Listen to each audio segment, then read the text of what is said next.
tardes a todos. La verdad que quisiera partir agradeciendo esta invitación que me hizo Drago y todo el equipo de la universidad, que me trae de nuevo a mi casa.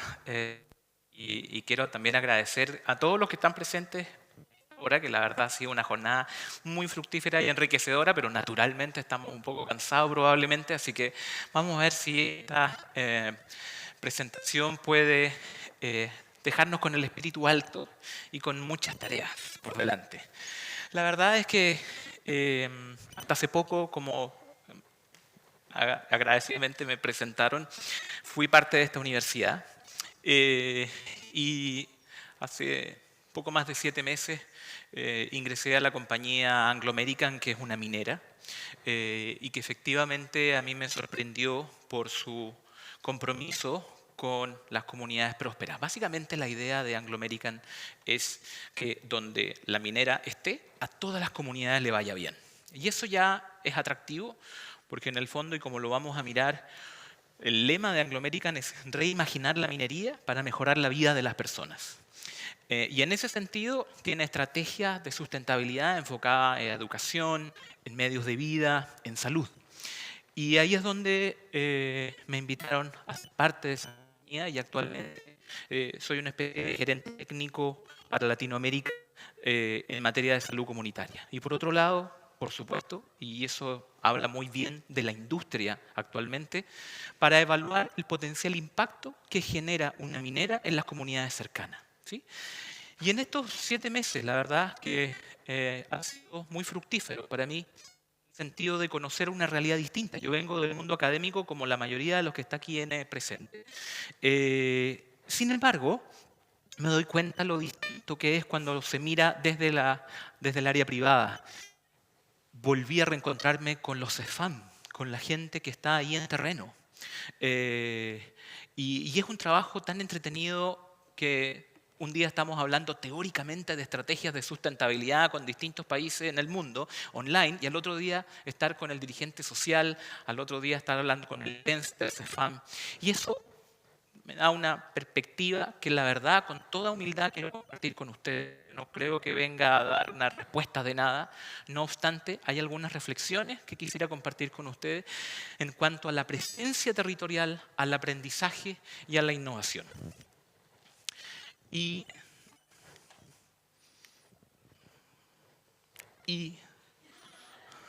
ahí. Evidentemente también cuando estaba preparando esta presentación, y yo sé que aquí tenemos la gracia de contar con distintas personas de distintos ámbitos, pero para poder hablar con cierta seriedad del tema tenía que hablar desde mi perspectiva, que es salud, ¿no?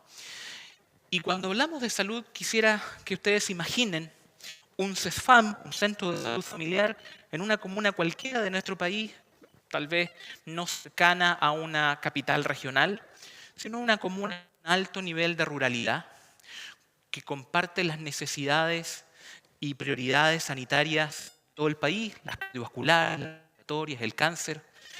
Además tenemos problemas en relación a las enfermedades agudas, principalmente bacterianas, virales, en el niño. O sea, hay una... chuta. No quería eso, pero no importa. Imaginen ustedes que en ese territorio existe, ¿cierto?, un CEFAM que cumple con lo básico, cumple con todo lo que tiene para poder atender.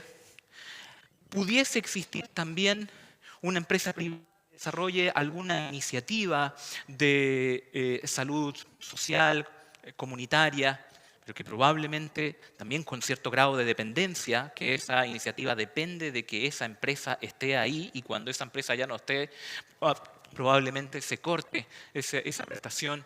También pudiese existir una universidad que tiene campo clínico en esa comuna y envía alumnos, ¿no es cierto? Y con toda su buena voluntad trabajan con las comunidades y tienen esa presencia, pero algo ocurre que existe la voluntad.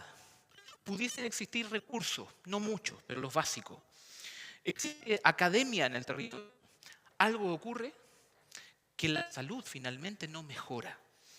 No sé si los que trabajan en salud en esta sala tienen esa sensación de, por Dios, que cuesta generar un cambio, ¿sí? Sobre todo cuando ya se han logrado ciertos niveles. Y probablemente, y eso es lo que vamos a conversar hoy día, es porque a este sector salud tenemos que sumarle la innovación social, la inversión con sentido, el desarrollo territorial y no sé qué pasó, aquí me falta la cuarta patita, no sé a dónde apuntar aquí. No quiere el cuarto.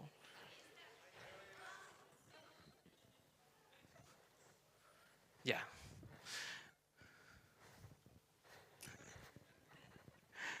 Es que parece que hay cierto delay y por supuesto la colaboración intersectorial es fundamental. Vayamos, además, a propósito de la hora, no sé, definitivamente parece que hay un... ¿Ahí viene otro? Muchas gracias. No hay problema. ¿Ahí sí? Ahí sí. Nivel primario de salud. Y en eso es donde me quiero enfocar. Donde estructuralmente se habla que es el nivel de menor complejidad, porque justamente atiende a las personas con patologías de menor complejidad, de menor severidad. No hay cómo llamarlo para que ese concepto sea acertado. Porque finalmente el nivel primario de salud atiende realmente cuestiones muy complejas. Está personas que tienen multiplicidad de posiciones, problemas que provienen de distintas áreas. Y en esta misma comuna que estamos comentando, puede ser cercano a una minera el polvo que levantan los camiones, ¿no es cierto? En una zona agrícola el pesticida, ¿sí? Y además los factores sociales. Una comuna con alto nivel de ruralidad, si tiene una baja conectividad, tú puedes tener el CEFAM súper bien equipado, pero si tienes que pasar 1 hora y media o 2 horas para poder trasladarte a ese CEFAM, hay un caso severo, ¿sí? Además de los problemas crónicos sociales, hay una interdependencia de actores, ¿sí? Y esto lo quiero explicar con este modelo. La verdad que hay muchos modelos en materia de salud que explican esta relación, pero a mí me gustó este modelo en particular porque explica básicamente que la salud de una persona básicamente va a estar dada por el potencial biológico y el potencial adquirido, ¿sí? Y que en la medida que se llegue a un balance y que con esas herramientas yo pueda dar cuenta de los requerimientos de la vida, yo me voy a mantener saludable.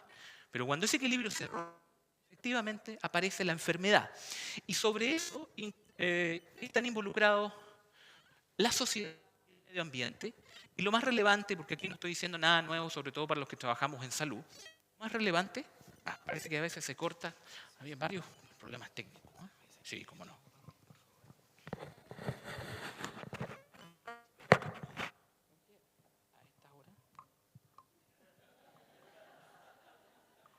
Esto no es para entretener la audiencia de empezar a desnudarme aquí, no es la intención, de verdad. No, no hay problema. No. ¿Ahí se escucha bien? Regio, perfecto. Estas cosas son para agregarle entretención a esta hora que son necesarias lo anecdótico, no hay problema. ¿No? Sí, ¿no? Porque no me iba a pasar eso ya. Gracias, gracias. Sí. Ahora les prometemos que sí, que no va a haber interrupciones. Vamos.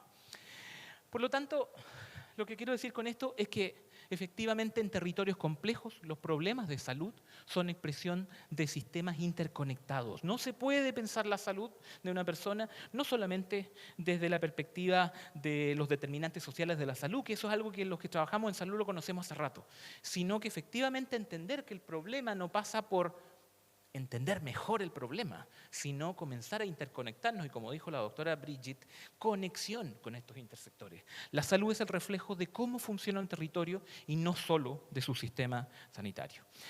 Aquí, y en función del tiempo, quiero pasar bien rápido esto, pero no puedo pasarlo de largo, porque efectivamente nosotros tenemos que estar muy orgullosos del nivel primario de salud que existe en Chile. De hecho, y por eso de adrede lo puse, es un sistema de alta complejidad y es un sistema de alta resolutividad. De hecho, Chile tiene una de las tasas de mortalidad infantil más bajas de Latinoamérica y del promedio de la OCDE, de 6 por cada 1000. Y aquello es una historia de éxito, porque nosotros a finales de los 80 teníamos una de las tasas de mortalidad infantil más altas de Latinoamérica. Y probablemente, y gracias a que no hicimos caso, fuimos rebeldes de las indicaciones de la OMS, que sugirió que ante cualquier síntoma respiratorio, cualquier profesional de la salud pudiese prescribir antibióticos, ¿se imaginan si hubiéramos hecho caso de esa indicación y el problema que tendríamos en términos de la resistencia bacteriana hoy día? Pero no, en ese momento habían algunos visionarios en el ámbito de salud que dijeron: las enfermedades respiratorias, que son las que están provocando la muerte de los niños, son producidas principalmente por virus, así que el antibiótico no le va a hacer nada, ¿sí? Y lo más típico es el virus respiratorio sincicial, ¿sí? Que hasta los días de hoy, endémicamente, todos los años aparece. Y el virus respiratorio sincicial lo que más provoca es una hipoxia, una falta de oxígeno. Por lo tanto, para poder estar preparados, tenemos que tener balones de oxígeno en atención primaria. Y eso es innovación. Le enseñaron conocimientos de neumología pediátrica a los médicos que atendían en atención primaria y trajeron a los kinesiólogos respiratorios en atención primaria. Y la gente comenzó a darse cuenta que la atención primaria le resolvían el problema y empezó a confiar en la atención primaria. Y efectivamente ahí aparece también conjuntamente el control sano y, por supuesto, el Programa Nacional de Inmunizaciones. Lo menciono, lo podría haber mencionado al revés, porque finalmente todo tiene que ocurrir al mismo tiempo para que coexista y efectivamente la gente comience a pensar en su nivel primario como algo que le resuelve. Ahora, la atención primaria en Chile ha sido uno de los pilares más sólidos del sistema y lo que hoy día se hace en CEFAM, postas rurales, es realmente extraordinario, pero probablemente no podamos pedirle al sistema que haga más cuando apenas logra lo que ya está haciendo. Y aquí solamente comentarle un poco lo que decía al inicio, hablar un poco de la rigidez de este sistema, tanto que cuesta cambiarlo, y al mismo tiempo explicarlo a través de la curva de rendimientos decrecientes. Yo les traje aquí un paper que es de Lancet Global Health del año 2025, reciente, pero no dice algo tan nuevo, pero sí lo demuestra, ¿sí? Y es que efectivamente la relación entre inversión en salud y resultados poblacionales no es lineal y que a mayores niveles de gasto las ganancias marginales en salud son progresivamente menores. Es decir, básicamente tenemos que hacer un esfuerzo mayúsculo ahora cuando ya los resultados se han logrado. Y del mismo modo, este mismo artículo dice y habla del costo de ganar un año de vida saludable. Las vacunas, el agua potable, el control perinatal, tiene un altísimo retorno. Y es que aquí en Chile nos hemos acostumbrado un poco a dar por garantizado eso. Y la verdad que en estos últimos meses que me ha tocado viajar por Brasil y al interior de Brasil y en Perú, en el sur, la verdad que hay ciudades pequeñas o pueblos no tan lejanos de grandes ciudades que todavía tienen estos problemas, que todavía hay que hacer campañas de concientización de que por qué el agua potable es buena versus el agua de río, ¿sí? Entonces la verdad es que cuando las iniciativas de salud ya han llegado a cierto nivel como en Chile, en donde tenemos un cierto nivel como la tasa de mortalidad infantil que tenemos, la verdad es que el costo de agregar un año de vida saludable a nuestros ciudadanos es altísimo, ¿sí? Por lo tanto, tenemos un sistema que funciona y resuelve bastante, bajo las condiciones que trabaja. Y vuelvo a preguntar, ¿cómo avanzamos? ¿Cómo resolvemos entonces los problemas de la comunidad? Y ahí es donde aparece un concepto que aquí hoy día se ha comentado y que probablemente vamos a seguir hablando mañana, que es la innovación. Innovar para seguir generando valor. Y eso es algo súper relevante porque el valor, tal como también se dijo en la mañana, no es un valor monetario. Es un valor que es para las comunidades, pero ¿cómo innovamos para agregar valor al CEFAM? ¿Cómo agregamos valor a la propia compañía que participa en esto? ¿Y cómo agregamos valor al gobierno? ¿Sí? Ya, por lo tanto, la innovación, que es la respuesta a esto, no vamos a centrarla en el qué, sino en el cómo. ¿Sí? ¿Y cómo? Hablemos de innovación en salud, por supuesto.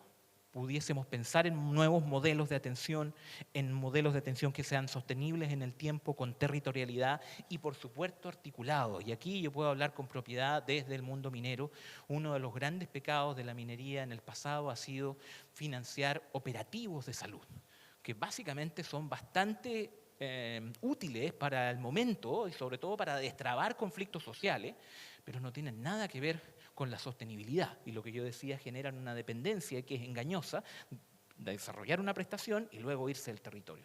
Afortunadamente, en la compañía en la que hoy día participo está súper alejado de eso, lo cual cuesta la verdad, y eso también lo quiero compartir, porque cuando uno va al territorio dice, ¿y cómo la minera de al lado nos hace esto y nos trae tal cosa?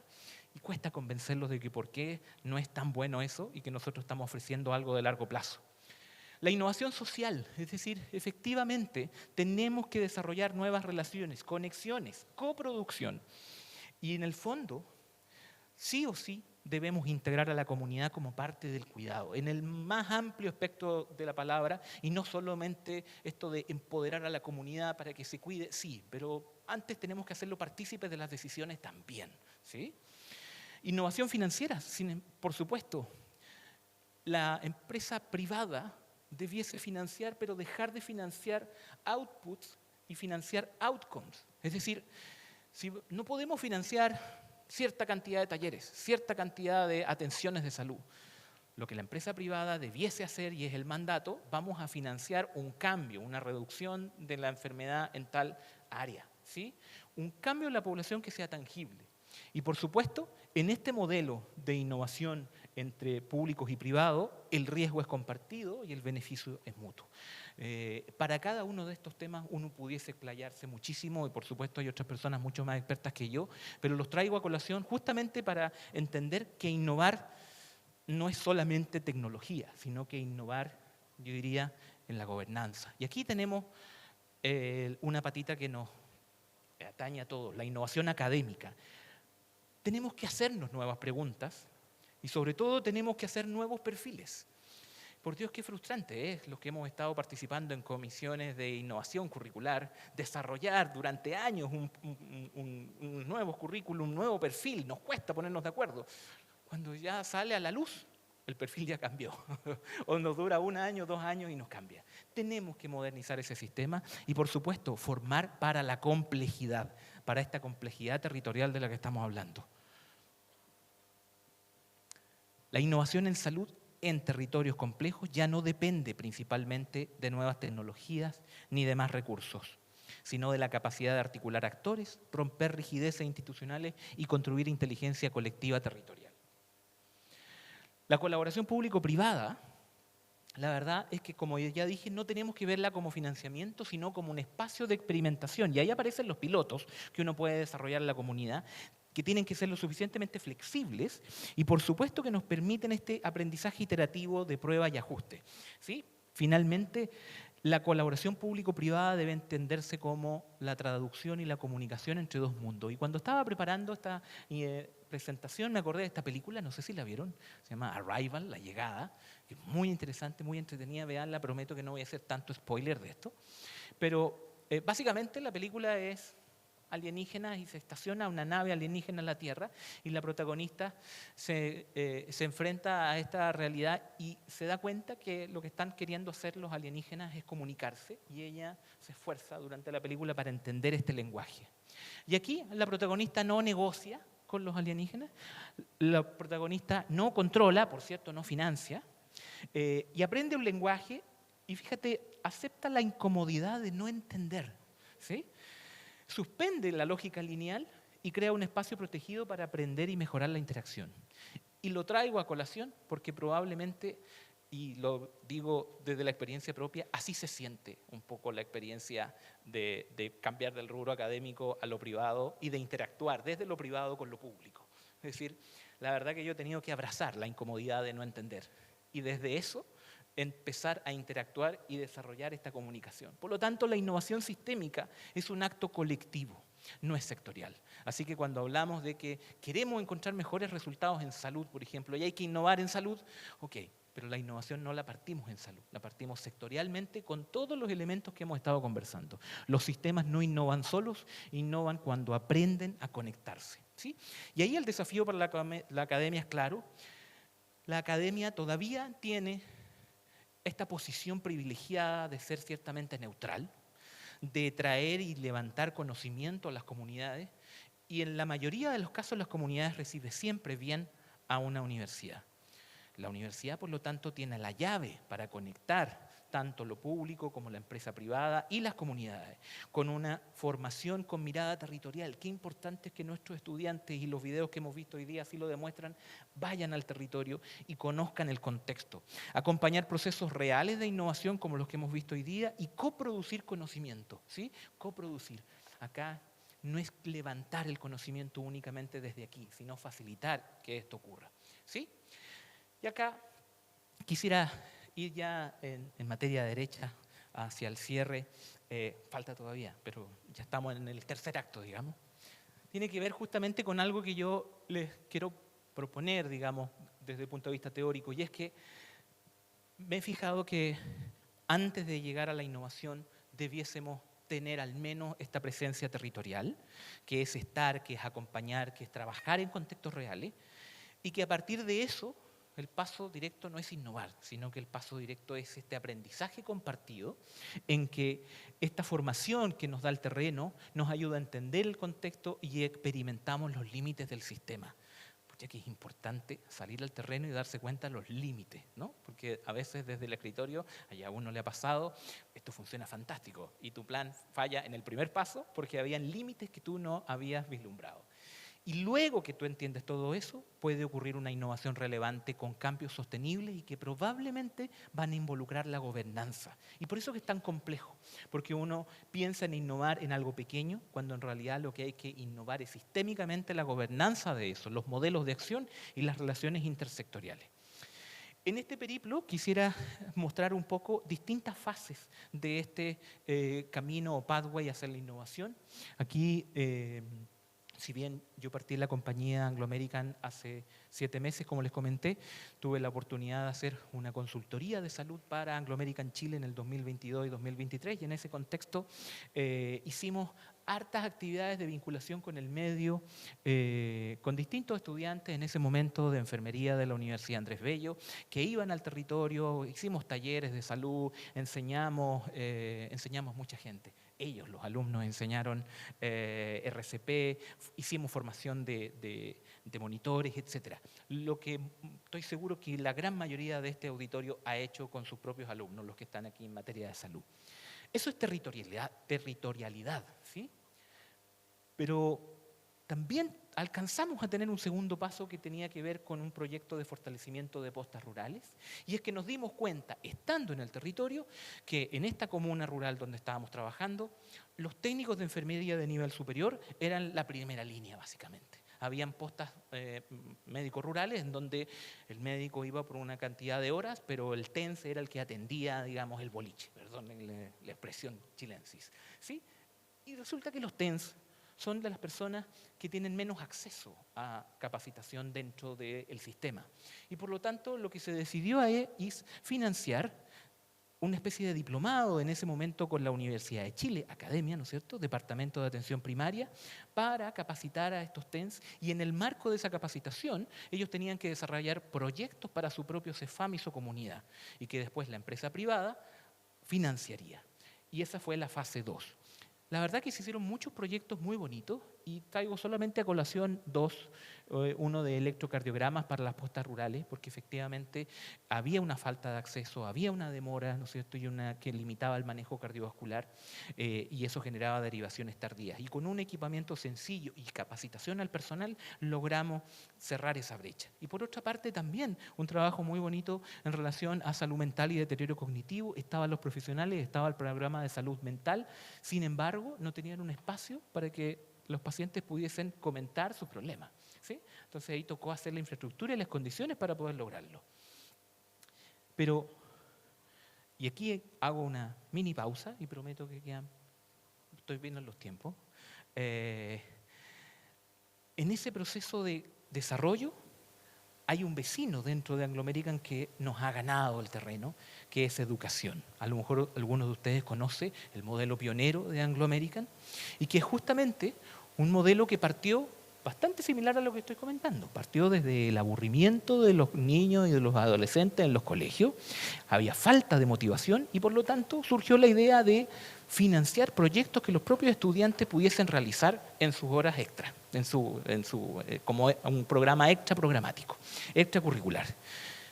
Hasta que de repente uno de los chicos colocó como proyecto recablear su casa. Tenía problemas eléctricos en su casa y puso, como era un colegio técnico, recablear su casa. Y sus compañeros lo ayudaron, se entusiasmaron y empezaron cada uno a desarrollar proyectos que fueran beneficio directo para su casa, su comunidad. Y los alumnos estaban tan motivados con esto y tan aburridos en las horas de clase que el colegio decidió, oye, ¿y si para el próximo año ponemos esto dentro del currículum y lo hacen dentro de las horas de clase? Ok. Y al siguiente año ya se convirtió en un estándar y un modelo en ese colegio. Y al siguiente año, los otros colegios de la comuna también quisieron adoptarlo. Entonces, sin ir más allá, quiero mostrarles este video que dura 2 o 3 minutos para que sigamos conversando de esto, por favor. El mundo cambia. Cada día surgen nuevos desafíos y también nuevas posibilidades. Estamos convencidos que las nuevas generaciones serán las protagonistas de grandes cambios en nuestra sociedad y que día a día contribuyen con sus sueños e iniciativas a hacer del mundo un lugar mejor. Es por esto que desde 2016 estamos diseñando e implementando de forma colaborativa una nueva forma de educar que esperamos transforme la vida de miles de estudiantes. Su nombre, Modelo Pionero de Anglo American. Modelo Pionero es un enfoque educativo que busca transformar la escuela para que niños y jóvenes transformen el mundo hoy.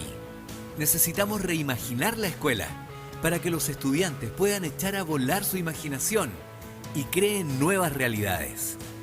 Para ello, en alianza con diferentes instituciones, movilizamos a directivos, profesores, estudiantes y a otros actores de la comunidad escolar para que reimaginen radicalmente su escuela y los acompañamos en esa transformación.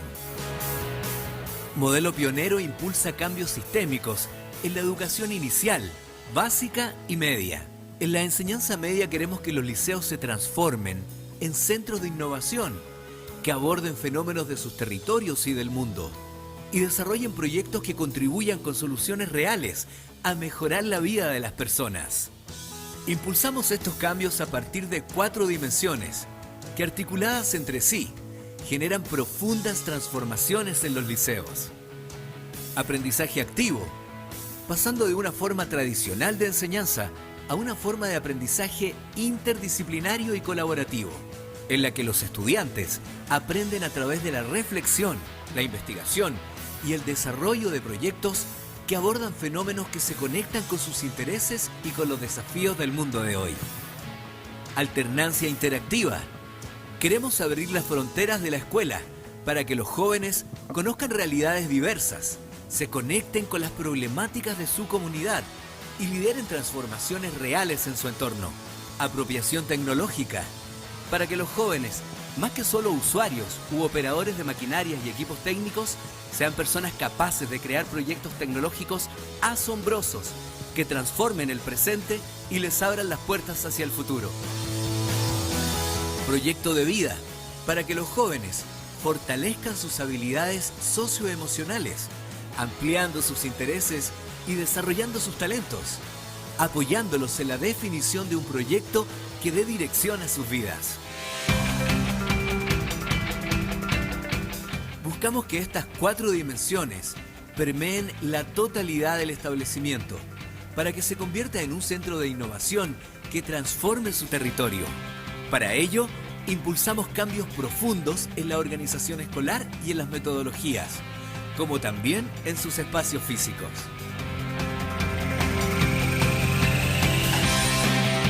Cada día somos más quienes queremos transformar la educación en Chile. Te invitamos a sumarte a este movimiento.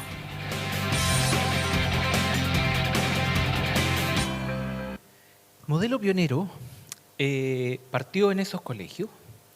Hoy día, la verdad es que está en más de 40 colegios en distintas comunas de Chile y está también empezando en Perú y en Brasil.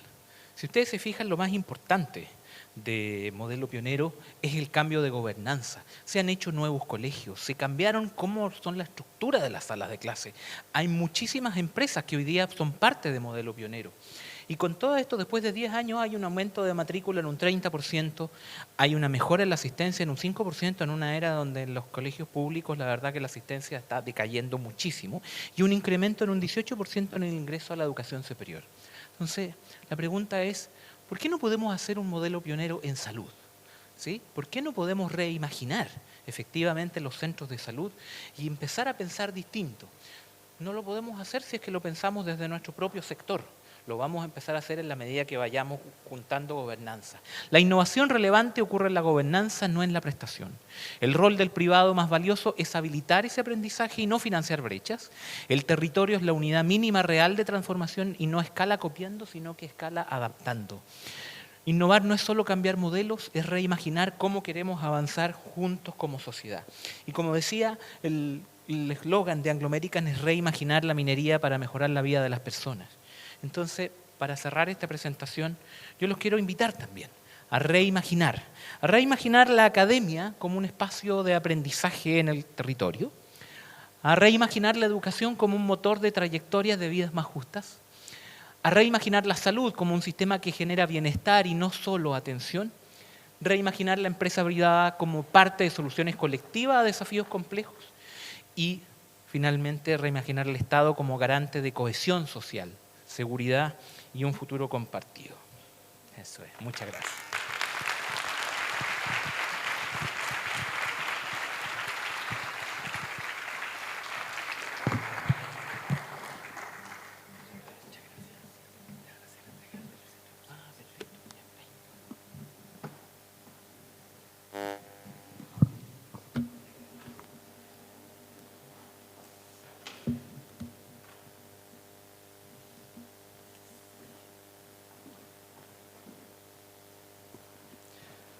Muchísimas gracias al doctor Olmos por esta brillante exposición.